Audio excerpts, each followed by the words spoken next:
आज के इस वीडियो के अंदर हम लोग डिस्कस करेंगे कि एक पीएसयू के अंदर इंटरव्यू क्वालिफाई करने के लिए अगर आपको 85 मार्क्स लेके आने हैं in the CLAT PG exam, तो आपको कितना सिलेबस कवर करना पड़ेगा, कितनी पढ़ाई करनी पड़ेगी, ताकि आपको एक एग्जैक्ट आइडिया लग जाए कि आपको अपनी प्रिपरेशन कब शुरू करनी चाहिए। मेन बात यह है, बिकॉज आप चाहे 9 महीने पहले शुरू करो, चाहे 8 महीने पहले शुरू करो, डिपेंड इस पे करता है कि आपने पढ़ाई पहले से कितनी कर रखी है और अब कितनी पढ़ाई करनी बाकी है। तो इसीलिए ये वीडियो काफी ज्यादा इंपॉर्टेंट हो जाता है, ताकि आप खुद एक इंफॉर्म डिसीजन ले पाओ। तो इस वीडियो को लास्ट तक प्लीज जरूर देखिएगा और साथ ही में चैनल को सब्सक्राइब भी जरूर करिएगा। अब यहाँ पे इस चीज को डिस्कस करने के लिए हम लोग जो तरीका इस्तेमाल करेंगे वो संभव मैं यूज करता हूँ अपने स्टूडेंट्स को गाइड भी करने के लिए। और आप ये कह सकते हो कि ये जो तरीका है ये ओवर द ईयर्स मैंने देखा है काफी अच्छे से, अगर आप पढ़ाई कर रहे हो इस तरीका का यूज करके तो आपको बहुत बेनिफिशियली आपको उपयोग भी आता है। मैं क्या करता हूँ जनरली कि मैं पढ़ाई को 4 पार्ट्स में डिवाइड कर देता हूँ।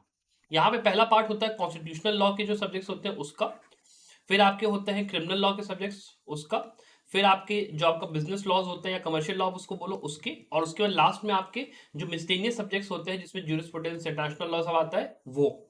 और इन चारों ही जो पार्ट्स आपके होते हैं इनका जो रेशियो होता है वो 25 से लेकर 30%, और कहीं पे मान लो 20-25% का इनका क्वेश्चन जो होते हैं जो क्लैट पीजी के अंदर हर साल आते हैं उसका रहता है। तो ये कहीं ना कहीं इक्वल आपको टाइम लगेगा इनको पढ़ने में। ठीक है, तो ये मैंने आपको बता दिया कि किस तरीके से मैं डिवाइड करता हूँ। अब मैं एक एक करके सब्जेक्ट बाय सब्जेक्ट जाता हूँ कि कितना आपको पढ़ाई करनी है, क्या आपको करना है। अब देखिए कॉन्स्टिट्यूशनल लॉ की जब आप बात करते हैं यहाँ पे सबसे पहले ये सबसे पहला पार्ट है आपका। उसके अंदर आपको देखो, पहली बात तो कॉन्स्टिट्यूशन ऑफ इंडिया और एडमिनिस्ट्रेटिव लॉ, दो चीजें आपको पढ़नी है। इसके अंदर आपको टाइम भी देखिए ठीक ठाक लगेगा, और इसके अंदर जब आप पढ़ाई कर रहे हो तो आप कॉन्स्टिट्यूशनल लॉ के अंदर ही जब बात करते हो तो आपको सब कुछ पढ़ना है। मतलब ये आप नहीं कर सकते हो कि आप मान लो डीपीएसपी है तो आपने डीपीएसपी छोड़ दिया, या आपने जो इंपॉर्टेंट पार्ट से केवल वही पढ़ के आप आगे चले गए, इससे काम नहीं चलेगा। साथ ही में जब आप मान लो पढ़ रहे हो कॉन्स्टिट्यूशनल लॉ तो उसमें आपको जो केस लॉज होते हैं वो भी पढ़ने होते हैं, और उनको आपको इंटरकनेक्ट करके चलना होता है with the landmark cases and the recent cases जो कि आते हैं एग्जाम के अंदर जो पूछे जाते हैं। तो जैसे फॉर एग्जांपल हम लोग बात कर लेते हैं रिजर्वेशन की। मान लीजिए टॉपिक की बात करते हैं रिजर्वेशन की। रिजर्वेशन के अंदर आपका आर्टिकल 15 और आर्टिकल 16 जैसे आता है, ठीक है, और आर्टिकल 14 से उसका शुरुआत होती है। अब आर्टिकल 15 के अंदर 15 क्लॉज 1 2 3 हमने पढ़ लिया, हमने ये पढ़ लिया कि वो जब आया था तो उसके पीछे रीजन क्या था, उसमें लिखा क्या क्या, वो हमने देख लिया। फिर जब 15 क्लॉज 4 5 6 की बात आती है और उससे जुड़े हुए जो केसेस होते हैं, उससे जुड़े हुए जो आपके अमेंडमेंट्स होते हैं वो हमें देखने पड़ते हैं। फिर जो आपका 15 क्लॉज 6 जो ऐसे अभी लेटेस्ट आया तो उसको भी चैलेंज करा गया, तो उस केस में अभी लेटेस्ट जजमेंट क्या आया है। 15 क्लॉज 5 के अंदर मान लो किसी पर्टिकुलर पार्ट में रिजर्वेशन दिया गया तो उसकी वजह से कोई इशू क्रिएट हुआ तो उसका क्या जजमेंट अभी आके रखा है। ये सारी चीजें आपको पता होनी चाहिए, बिकॉज जो केसेस आप लैंडमार्क पढ़ते हो उनके अंदर जो स्कोप होता है वो इन्हीं सब चीजों से आता है। तो अगर मान लो ऐसा है कि आपने जजमेंट मान लो नहीं पढ़ा है, आपको मान लो नहीं पता है एक पर्टिकुलर जजमेंट, तो आपको उस जजमेंट का जो बैकग्राउंड है वो ऑटोमेटिकली इसलिए पता होता है बिकॉज आपने कॉन्स्टिट्यूशन की और एडमिनिस्ट्रेटिव लॉ वगैरह की अच्छी तैयारी करी है। और इसीलिए आप मान लो 10 में से मैं कहता हूँ 2 3 क्वेश्चन के आंसर आपको पैराग्राफ में से मिल जाएंगे, और बाकी के जो आपके आंसर होते हैं वो आपको अपनी फाउंडेशनल नॉलेज से ही मिल जाते हैं। तो दैट इज द रीजन कि आपको इस तरीके से पूरी पढ़ाई करके यहाँ पे चलना है। फिर इसमें देखो होता क्या है कि जैसे आप बात करते हो फिर लेबर लॉ की, वो लेबर लॉ में इसमें इंटरकनेक्टेड यहाँ बताता हूँ कॉन्स्टिट्यूशनल लॉ के साथ। उसके पीछे रीजन क्या है, रीजन उसके पीछे ये है कि लेबर लॉ के अंदर जैसे मान लो आप बात करते हैं इंडस्ट्रियल डिस्प्यूट्स एक्ट की या मिनिमम वेजेस एक्ट की, उसके अंदर आपके डेफिनेशन क्लॉज होती है, उसमें आपने बता दिया कि वर्कमैन डेफिनेशन क्या है, फिर स्टैंडिंग ऑर्डर क्या होता है, फिर उसके अंदर आपके 4 5 केसेस आ गए, जो जो फंक्शंस होते हैं वहां पे क्या क्या रिस्पॉन्सिबिलिटीज होती हैं वो आपने पढ़ लिया और आपका काम हो गया। That is the main portion जो कि आपको स्टडी करना है। उसके अलावा इन डेप्थ अगर आप फिर जाओगे उसके अंदर फिर आपको मिलेंगे रिसेंट में केस लॉज थोड़े थोड़े। और इसमें जो केस लॉज होते हैं इसके पहले क्या था कि कंसोर्शियम कभी भी हाईकोर्ट के जो केसेस थे उनको टच नहीं करता था, लेकिन इस बार अभी 2024 के पेपर में हाईकोर्ट के केसेस भी इन्होंने उठा के टच कर दिए हैं। That is why labour law के अंदर स्पेसिफिकली थोड़ा सा आपको हाईकोर्ट के केसेस भी देखने की यहाँ पे जरूरत पड़ सकती है। इस चीज को आप ध्यान में रखिएगा। और सारी जो आपके बैराक्स है उसके अंदर आपको वही काम करना है कि आपको जो मेन मेन आपकी चीजें वो अपनी पढ़ लेनी है किसी भी बेर एक्ट के अंदर की। डेफिनेशंस पढ़ लिया, केस लॉ जो मेन मेन है वो अपने पढ़ लिए मैंने, क्या क्या फंक्शंस है वो मैंने रट लिए, बिना काम अपना वहां पे हो गया। और फिर उसको इंटरकनेक्ट आपने करा अपने उसके साथ, क्या नाम है, जो आपके लैंडमार्क और रिसेंट केसेस हैं उसके साथ आपने उसको इंटरकनेक्ट कर लिया, आपका काम वहां पे हो जाएगा। ये चीजें आपको लेबर लॉ के लिए करनी है। फिर इन्वायरमेंट लॉ की आपकी जब बात करते हो तो इन्वायरमेंट लॉ के अंदर देखो क्या होता है, यहाँ पे आपके फिर से बहुत सारे बैरक्स होते हैं, और इसके अंदर जो जो आपके ये आपके वो होते हैं एक्ट्स होते हैं, जैसे इन्वायरमेंटल प्रोटेक्शन एक्ट है, तो उसी से थोड़ा सा सिमिलर आपका एयर वाला एक्ट होगा, वाटर होगा, फिर आपका वाइल्ड लाइफ वाला एक्ट भी, सब सिमिलर सिमिलर इन नेचर होते हैं। तो आपको क्या करना होता है कि आप एक बार क्रक्स पकड़ लेते हो कि हाँ चलो यार, हर जो एक्ट है उसके अंदर ये फंक्शंस हैं, किसी भी ट्राइब्यूनल के इसके ये इसके ये इसके ये फंक्शंस हैं, इसके ये डेफिनेशन क्लॉज है। आप आपको लगेगा रिपीटिशन है तो आप आराम से उसको पढ़ लेते हो। और फिर उसमें देखो एक आपका पोर्शन आता है इंटरनेशनल लॉ का, जिसको कि आपको इंटरकनेक्ट करके चलना है। इंटरनेशनल एनवायरमेंटल लॉ, इसमें वियना कन्वेंशन हो गया, और उसके अलावा जितने आपके रियो डिक्लेरेशन ये सब चीजें होती है वो आपको थोड़ा सा पढ़ के चलना है। फिर उसमें जो ये सब चीजें होगी, और उसके बाद आपका इसका इंटरकनेक्शन जाता है कॉन्स्टिट्यूशनल लॉ के साथ। कॉन्स्टिट्यूशनल लॉ के अंदर डीपीएसपी के अंदर से और आर्टिकल 21 के अंदर से ये सारी चीजें फ्लो करती हैं एनवायरमेंटल लॉ के अंदर। तो आपका कहीं ना कहीं दोबारा आपको कहीं ना कहीं कॉन्स्टिट्यूशनल लॉ का ही एक रिपीट मिलता है एनवायरमेंटल लॉ के अंदर। दैट इज वाई मैंने इसको इसी कैटेगरी में डाला है। और सेम चीज आपका जो इंडस्ट्रियल डिस्प्यूट्स एक्ट है उसके अंदर भी, जैसे आप बात करोगे आर्टिकल 23 है, 24 है, उससे जुड़े हुए जो आपको थीम्स होते हैं, आर्टिकल 21 उससे जुड़े हुए जो थीम्स होते हैं वो आपको लेबर लॉ के अंदर मिलेंगे, इसीलिए मैंने इसको इस पार्ट में रखा है। तो एनवायरमेंटल लॉ के लिए भी आपको वही काम करना है कि आपको ये सारी चीजें पढ़ लेनी है, इनके बैराक के अंदर जो इंपॉर्टेंट चीजें हैं। फिर जो सुप्रीम कोर्ट के मेजर डिसीजंस हैं कॉन्स्टिट्यूशनल लॉ से जुड़े हुए वो आपको देख लेने हैं, जो इंपॉर्टेंट आर्टिकल्स है वो आपको देख लेना है, जो आपके इंटरनेशनल कन्वेंशन है वो आपको अच्छे से देख लेना है। उसके बाद आपको क्या करना है कि आपको जो केस लॉज हैं रीसेंट वाले वो आप देख लो, आपका काम आराम से हो जाएगा। कोई बहुत बड़ी चीज है, मान लो मैं बात करता हूँ टीएन गोदावर्मन का केस है ऐसा जो कि चलता रहता है बैक टू बैक, उसमें इट इज कि हर दिन मतलब हर 2 या 3 साल पे या 1 साल पे उसमें कुछ ना कुछ एक अपना ऑर्डर आता है कोर्ट का, वो उसको कॉन्स्टेंटली मॉनिटर कर देती है, तो उसका आप देखते हो डेवलपमेंट क्या है। फिर जैसे मान लो कोई नया यहाँ पे कोर्ट ने ऑर्डर दिया एनवायरमेंटल लॉ से जुड़ा हुआ, उसमें आपने देख लिया कि भाई क्या बोला है, कैसे बोला है। एनजीटी के कुछ ऑर्डर्स होते हैं उनको अगर आप थोड़ा सा साइड में देख लो तो आपका काम आराम से यहाँ पे हो जाएगा। This is the amount of depth जो कि यहाँ पे आपको इस सब्जेक्ट के लिए रखनी है एनवायरमेंटल लॉ के अंदर में। और ये अगर आप काम कर लेते हो तो आप ये मान के चलो कि कॉन्स्टिट्यूशनल लॉ जैसे है, तो कॉन्स्टिट्यूशनल लॉ के अंदर हर साल कम से कम 4 से लेके 5 पैराग्राफ यहाँ पे आते ही आते हैं। और ये जो पैराग्राफ होते हैं ना, ये आपके जो मेनली होते हैं लैंडमार्क केसेस में से उठ के या तो आते हैं, जैसे अभी लास्ट ईयर का पेपर आप चेक करोगे तो उसमें लैंडमार्क केसेस जो थे एनवायरमेंटल लॉ से जुड़े हुए वो आए, और उसका जो कनेक्शन था वो कहीं ना कहीं थोड़ा इन्वायरमेंट और थोड़ा सा लेबर से आपका मिल के आता है। जैसे अगर आप बात करोगे 2023 के पेपर में थेसम्मा जेकब का केस आया, तो उसमें लेबर लॉ प्लस आपका कॉन्स्टिट्यूशनल लॉ को थोड़ा सा मिक्स दिखेगा, फिर आपको इन्वायरमेंट लॉ प्लस उसका मिक्स दिखेगा। तो आपको इसीलिए इन सारी चीजों को साथ में ही प्रिपेयर करना है, बिकॉज उसमें कॉन्स्टिट्यूशन का रोल ज्यादा होता है, इन सब्जेक्ट्स का जो रोल होता है थोड़ा सा कम होता है, और आपको इन सब्जेक्ट्स को इंटरकनेक्ट करके बहुत पढ़ना है। ठीक है, इंटरकनेक्ट करके बहुत पढ़ना, इसीलिए बहुत इंपॉर्टेंट होता है कि आप उसको कायदे से पढ़ो। बिकॉज जो आपका पैराग्राफ आएगा वो केवल एनवायरमेंट लॉ से डील नहीं करेगा, एनवायरमेंट प्लस कॉन्स्टिट्यूशनल लॉ से डील करेगा, प्लस आपको कॉम्प्रिहेंसिबिलिटी की प्रैक्टिस भी अच्छी चाहिए होगी। ठीक है, अब उसके साथ अगर हम लोग बात करते हैं अगले पार्ट की, बिजनेस लॉज की बात कर लेते हैं। अब देखो बिजनेस लॉज के अंदर आपको क्या क्या पढ़ाई करनी है, जैसे हम लोग बात करते हैं कॉन्ट्रैक्ट एक्ट की, मेन आपका है, इसके अंदर से आपको हर साल 1 या 2 पैराग्राफ मिलेगा ही मिलेगा। इसके अंदर आपको कुछ भी छोड़ना नहीं है, पार्ट ए है पार्ट बी है, दोनों ही आप पढ़ो। कॉन्ट्रैक्ट क्या होता है, कॉन्ट्रैक्ट के क्या क्या आपके एसेंशियल्स है, उसके बाद आप पूरा उधर चले गए, वॉइड कॉन्ट्रैक्ट क्या है, वॉइडेबल क्या है, फिर उसके बाद माइनर के साथ कॉन्ट्रैक्ट का, फिर उस सब चीजों का मतलब पूरा जितना आपका पूरा वो होती है वो सब कुछ। और फिर जब पार्ट 2 आपका आता है बेलमेंट है, प्लेज है, वो सब चीजें, वो सब भी आपको पूरा देख के जाना है, इसमें छोड़ो मत कुछ भी। और उसके साथ में जो इसके रीसेंट केसेस आते हैं वो अपना देख के चलो, बिकॉज हर साल सुप्रीम कोर्ट रीसेंट केसेस देता ही देता, 1 या 2 या 3 रीसेंट केस आपके आएंगे। और उसमें भी क्या होगा कि कमर्शियल लॉ को आपको इसलिए ध्यान से पढ़ना है because contract along with other आपके जो एक्ट्स है, जैसे मान लो इंश्योरेंस लॉ के साथ उसको मिला के दे दिया, या आर्बिट्रेशन के साथ उसको मिला के दे दिया, मतलब आपको उस पर्टिकुलर एक्ट के अंदर, ठीक है, जैसे आर्बिट्रेशन एग्रीमेंट है उसके अंदर एक कॉन्ट्रैक्ट का क्लॉज दिया होगा, तो वो उस चीज से गवर्न हो रहा है, एस्ट्रोपल से मान लो गवर्न हो गया, किसी और से गवर्न हो गया, कुछ भी हो गया, तो आपको वो देख के चलना है कि भाई क्या पर्टिकुलर सेक्शन दिया हुआ है। ठीक है, आपको मिला के पढ़ना है उसको, आप ऊपर से ऐसे नहीं कर सकते हो कि मैंने बस कॉन्ट्रैक्ट एक्ट पढ़ लिया अपना एक कोने में रख के पढ़ लिया मेरा काम हो गया, नहीं। आप जब केसेस पढ़ोगे तो केसेस के अंदर आपको एक चीज साफ साफ दिखाई पड़ेगी कि कॉन्ट्रैक्ट का और बाकी सब्जेक्ट्स का इंटर रिलेशन आपस में बनता है, तो आपको वो भी देख के चलना है।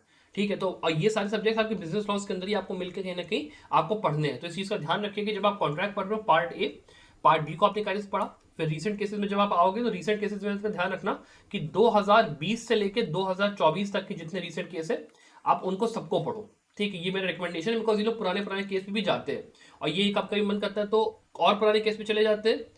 तो उसके लिए बस तरीका वही होता है कि आप जो कॉन्ट्रैक्ट है उसको अच्छे से पढ़ के चलो। मान लो उठा के उन्होंने 1970 से 1980 का केस दे दिया, तो एटलीस्ट आप पैराग्राफ में से आंसर निकाल पाओ, और एटलीस्ट आपका अगर कॉन्सेप्ट क्लियर है कि हाँ भाई कॉन्ट्रैक्ट है, कॉन्ट्रैक्ट के अंदर क्या क्या चीजें आती हैं, आप आराम से उस चीज को अटेम्प्ट कर पाओगे। अब मैं कहता हूँ अगर मान लो 5 नंबर का पैराग्राफ है तो 5 में से 3 या 4 तो लेके आ ही जाओ, that is the minimum criteria. तभी आपका 85 अगर आप सोच रहे हो स्कोर करने का, तभी आपका वो बात बनेगा। एक चीज ये हो गया।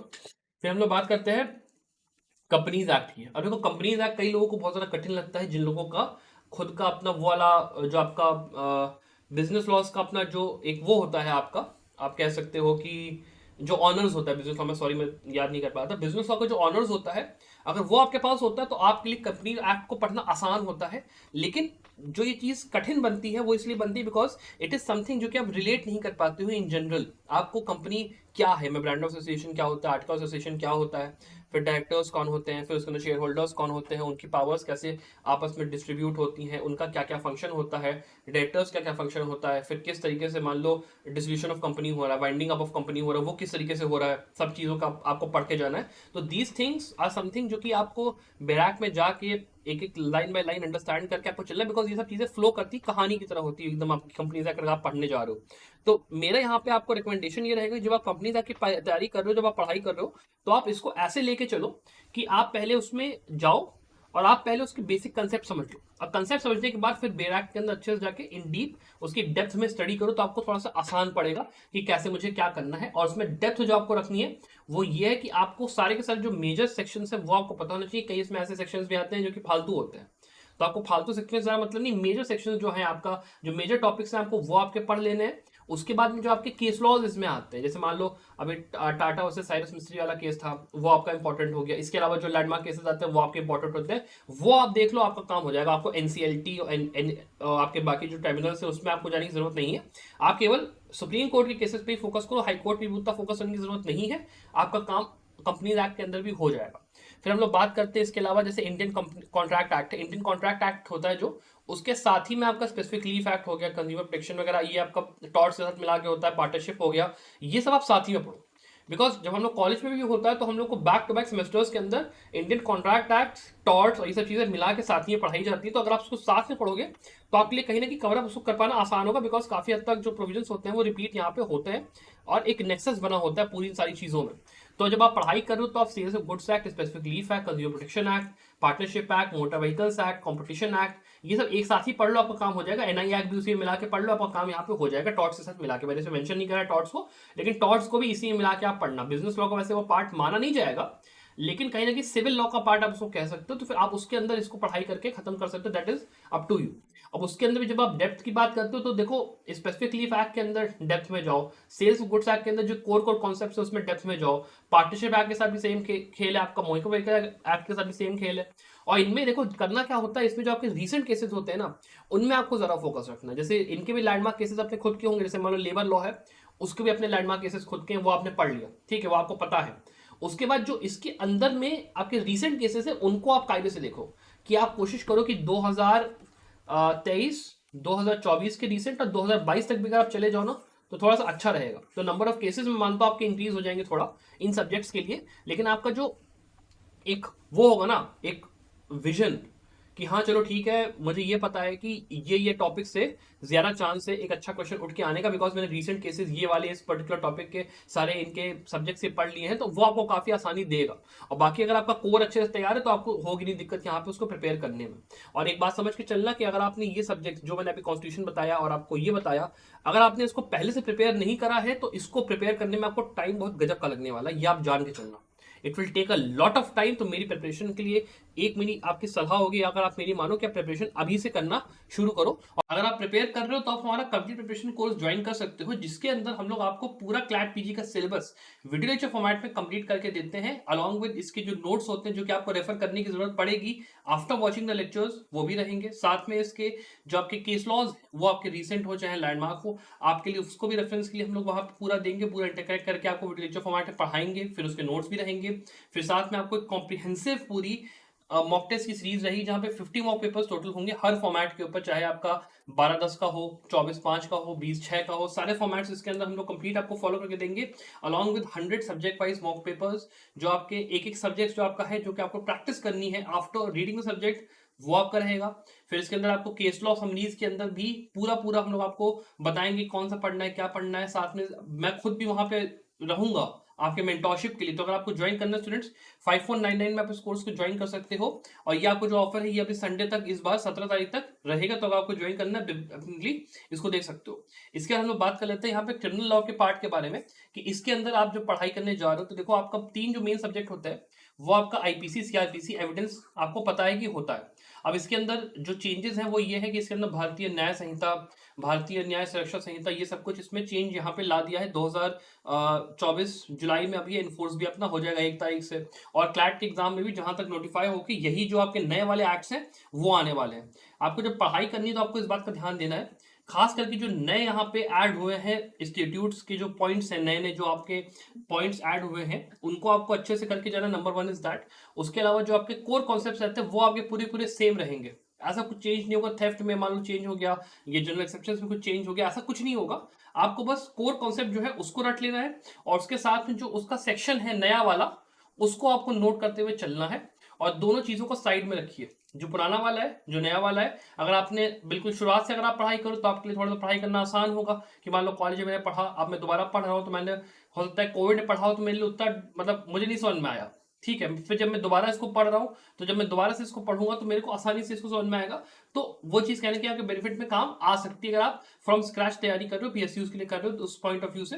और इसमें फिर आप जब केस लॉस की बात करते हो तो यहाँ पे देखिए दोनों चीजें होती हैं, कि लैंडमार्क केसेस जो आईपीसी के हैं या फिर सीआरपीसी के हैं, एविडेंस के हैं, जो आप वैसे पढ़ते हो पढ़ने के दौरान, ठीक है।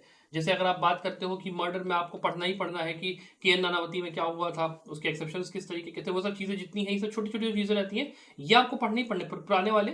फिर जो नए वाले इसमें होते हैं सीआरपीसी के अंदर, बैक टू बैक बेल के ऊपर जजमेंट्स यहाँ पे सुप्रीम कोर्ट दे रहा है। छोटे छोटे जजमेंट्स होते हैं, बहुत बड़े नहीं होते हैं, कभी कभी बहुत बड़े जजमेंट्स भी होते हैं, जिसपे जैसे सुशीला अग्रवाल का जजमेंट है वो बहुत बड़ा है, लैंडमार्क केस है, वो आपने देख लिया। रिसेंट केसेस जो आ रहे हैं वो आपने देख लिया। तो जो मेजर मेजर टॉपिक्स हैं उसके अंदर जो जो जजमेंट्स आते हैं और जो आपका प्रोसीजर उसमें बताया जाता है, आप एक बार सीआरपीसी को अच्छे से पढ़िए, डीप में जाके उसको अंडरस्टैंड करिए, पूरा आपको ए से लेकर जेड तक पूरा पढ़ना है। और उसके बाद आप जाके जो केस लॉज है उनको पढ़िए, रिसेंट वाले, आपको आराम से वो चीज समझ में आएगी। सबसे ज्यादा दिक्कत आपको सीआरपीसी में आएगी, और सबसे ज्यादा केस भी आपको सीआरपीसी में मिलेंगे, फिर आपको आईपीसी में मिलेंगे। एविडेंस के अंदर केसेस थोड़े कम ही होते हैं, तो आपको इस बात का ध्यान रखना है। आप अगर रिसेंट में बात करो चाहे आप लैंडमार्क में बात करो, दोनों में ही सेम चीज यहाँ पे अप्लाई करती है। फिर आप अगर इसमें ये भी देखोगे तो रिसेंट केस लॉज जो आपके होते हैं उनके अंदर में ये आपको चीज ध्यान रख के चलनी है, कि आपके जो 2020 से लेके 2024 तक के केसेस हैं, अगर आप उनको पढ़ लेते हो तो फिर आप बहुत ज्यादा अच्छे एक उसमें आ जाओगे, कि हाँ मैंने सारा का सारा जो इंपॉर्टेंट रिसेंट केस लॉज है वो मैंने अपना मोटा मोटी कर लिया है। ये कहीं ना कहीं अच्छी अप्रोच होगी। इसमें आपको ये टेंशन नहीं लेनी है कि मेरे जो आपके हाईकोर्ट के केसेस वो आपके आएंगे, यहाँ पे ऐसा होने का बहुत कम चांस है, बिकॉज यहाँ पे केसेस अच्छे खासे रहते हैं। तो क्रिमिनल लॉ के पॉइंट ऑफ व्यू से ये चीज आपको करके जानी है इन 3 सब्जेक्ट्स के पॉइंट ऑफ व्यू से, कि आपको अच्छे से इनकी पढ़ाई करनी है। One thing is that. उसके बाद आपको केस लॉज की पढ़ाई अच्छे से करनी है, उस चीज का ध्यान रखिएगा। फिर हम लोग बात करते हैं इन सब्जेक्ट्स की, जो आपके छोटे मोटे सब्जेक्ट्स हैं, जिनका मैंने आपको पूरा नाम दिया हुआ है। इनको आपको कुछ नहीं करना है, बस आप ऊपर ऊपर से देख लो। जैसे मैंने आपको लेबर लॉ में समझाया था उसी फॉर्मेट में इसको करना है। जो इसके रिसेंट केसेस है वो आपको देख लें, लैंडमार्क केसेस जो अभी 2-3 साल में आए हैं वो आप देख लो, आपका काम यहाँ पे हो जाएगा, बहुत इसमें टाइम नहीं लगेगा। फिर हम लोग लास्ट में आते हैं जो मिसलेनियस वाला पोर्शन है, उसमें आपको कैसे करना है। इसके अंदर देखो दो आपके जो सबसे इंपॉर्टेंट सब्जेक्ट्स हैं वो आपके इंटरनेशनल लॉ और जूरिस्प्रूडेंस। अब देखो दोनों ही सब्जेक्ट जो आपके हैं ना, इनको जब आप प्रिपेयर करो तो इस बात का ध्यान रखना कि जूरिस्प्रूडेंस में खास करके, कि आप ये प्रिडिक्ट, जब आप पैराग्राफ देखोगे आप ये प्रिडिक्ट कर ही नहीं पाओगे कि कौन से जूरिस्ट का ये पैराग्राफ है, किसने क्या बोला। वहां पे आपको बस इतना पता रहेगा कि ये पर्टिकुलर स्कूल से ये उठ के आया है, ये पर्टिकुलर टॉपिक से ये उठ के आया है, उसके हिसाब से आपको वहां पे क्वेश्चंस का आंसर करना है। तो आप जब जूरिस्प्रूडेंस की पढ़ाई करो तो आपको बिल्कुल एकदम टॉप डाउन अप्रोच लेके चल, मतलब सॉरी बॉटम अप अप्रोच लेके चलनी है, कि एकदम बेसिक से पढ़ रहे हो कि हाँ जूरिस्प्रूडेंस क्या होता है। फिर जूरिस्प्रूडेंस रिविजन देखा, फिर ये देखा कि किस जूरिस्ट ने क्या बोला है, कौन से स्कूल से कौन सा जूरिस्ट आता है, सारे स्कूल्स की पूरी पूरी फिलॉसफी आपने अंडरस्टैंड करी। फिर उन स्कूल्स ने हर पर्टिकुलर टॉपिक में ओनरशिप पे, पोजीशन पे, किस पे क्या बोला है वो आपने देखा। फिर आपने ये देखा कि जो सोर्सेज ऑफ जूरिस्प्रूडेंस है वो कौन कौन से हैं, लॉ कौन से कौन कौन से, किस तरीके से सब कुछ वर्क करता है। वो पूरा फाउंडेशन बनाने के बाद एक अच्छी कोई बुक आप उठा लो, एनपी परांजपे उठा लो, बेनम त्रिपाठी उठा लो, उससे पूरा अच्छे से पढ़ने के बाद जब आप मॉक पेपर्स जैसे लगाना शुरू करते हो जूरिस्प्रूडेंस के, जितनी ज्यादा आप प्रैक्टिस करोगे उतना ज्यादा आपको आसानी पड़ेगी इस चीज में कि आपका पैराग्राफ में से आंसर जो निकल के आ रहा है आप उसको भी आराम से कर पा रहे हो।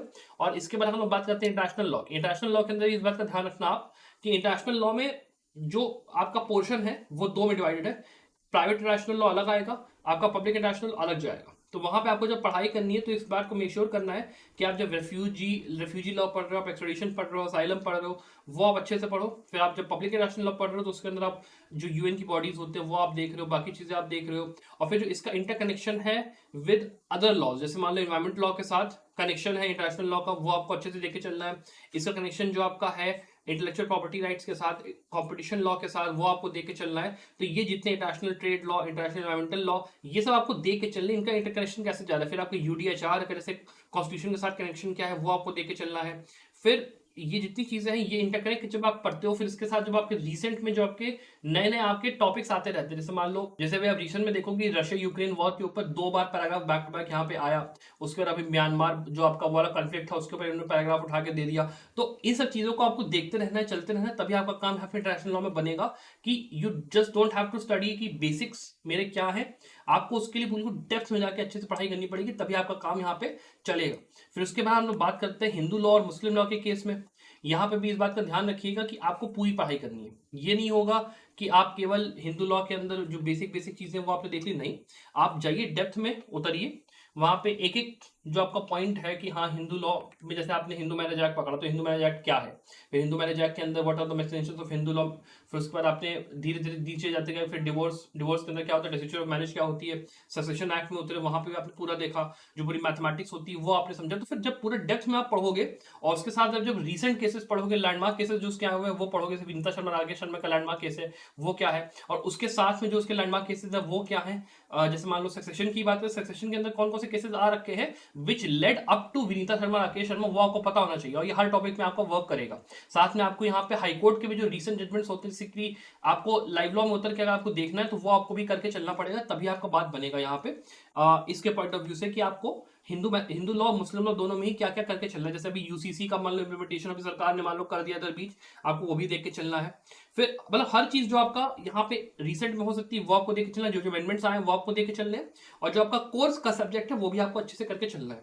अब इसके अंदर आप मान लेते हो कि एक चीज ये भी होती है कि आपका इंटेलेक्चुअल प्रॉपर्टी राइट और इंफॉर्मेशन टेक्नोलॉजीज एक्ट, ये भी कहीं ना कहीं थोड़ा इंपॉर्टेंट हो जाता है, जिसको भी आपको देख के थोड़ा सा चलना है। और उसके अंदर भी अगर मैं बिजनेस लॉ में वापस भी जाता हूँ तो बिजनेस लॉज के अंदर भी आप इस मान के चल रहा है कि आपका टैक्स लॉ के अंदर आप ये मान के चलो कि आपका जो पूरा इनकम टैक्स एक्ट आता है वो आपको देके चलना है, जीएसटी वाला पोर्शन है वो आपको देके चलना है। फिर आपका इंश्योरेंस लॉ का थोड़ा सा पोर्शन है वो आपको देके चलना है। इंसॉल्वेंसी बैंक्रप्सी कोड उतना इंपॉर्टेंट नहीं होता है, जनरली इसके क्वेश्चंस आने का चांस बहुत कम होता है, लेकिन हम लोग एक जनरल कह देते हैं कि आप देख लो, जिससे कि आप सीआईपीआर प्रोसेस आपने पढ़ लिया, बाकी चीजें आपने पढ़ ली, तो आपका काम मोटा मोटी यहाँ पे चल जाता है। तो इस तरीके से ये सब चीजें वर्क करती है कहीं ना कहीं। तो आप उसको चाहो तो कमर्शियल लॉ के साथ मिला के पढ़ सकते हो, चाहे उसको आप टैक्स लॉ के जो है ये सब अदर लॉज में मिला के पढ़ोगे, आपका काम दोनों में ही चल जाएगा।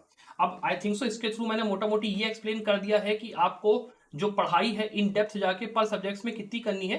अब मैं अगर थोड़ा सा केस लॉस पे भी आता हूं, तो अगर मैं केस लॉस की बात करता हूं तो जैसे मान लीजिए अगर आपके पास मान लो 200 मतलब 100 यहाँ पे लैंडमार्क केसेस हैं जो आपको पढ़ने हैं, आपको 100 से लेकर 150 वो आपका रहेगा। लैंडमार्क का जब मैं बात करूं तो आपको ऑब्वियसली बात मैं करूं कॉन्स्टिट्यूशनल बेंच के जो केसेस होते हैं वो तो आपको वो सब्जेक्ट के साथ मिल के उसी समय पढ़ लें। रीसेंट केसेस की जब मैं बात कर रहा हूं तो आपको कम से कम 200 से लेकर 300 केसेस यहाँ पे रीसेंट आपको पढ़ने ही पढ़ने, बिना उससे आपका काम नहीं चलेगा। अगर आप ये सोच चल रहे हो कि मैं 85 प्लस स्कोर कर लूंगा बिना इतना पढ़े, नहीं होने वाला। You have to study this much in order to score at least 85 plus. और इसमें यहाँ पे अगर मान लो आप संबल लॉ के कोर्सेज में भी एनरोल्ड हो तो मैं यही कहता हूँ कि हम लोग जितना आपको केस लॉस का बता रहे हैं कि हाँ ये पढ़ना है ये पढ़ना है, उसके साथ में आप प्लीज लाइव लॉ को फॉलो करते रहो और एससीसी ऑनलाइन को फॉलो करते रहो, जो भी रिसेंट अपडेट्स आ रहे हैं वो देखते रहो, बिकॉज नो बडी नोज कि क्लैट कब क्या कर दे। हम लोग आपको तैयार कर सकते हैं सर्टेन एक्सटेंट, उसके आगे आपको खुद वहां पे लड़ाई लड़नी है, खुद अपनी वहां पे तैयारी अपनी करनी है। दैट इज द बेसिक फंडा। तो ये आपका बेसिकली मैंने एक आपको कोशिश किया है इस वीडियो को थ्रू बताने का कि एक अप्रोच क्या होना चाहिए आपका पढ़ाई करने का, कितना आपको कितने सब्जेक्ट्स को पढ़ना चाहिए जिससे कि आपका एक अच्छा खासा मार्क्स आपको यहाँ पे आ सके। अगर आपको डाउट्स है रिगार्डिंग मान लो किसी चीज के कैसे पढ़ना है क्या पढ़ना है, मुझे नीचे कमेंट से पूछ सकते हो। Apart from that I wish you the very very best of luck for your success.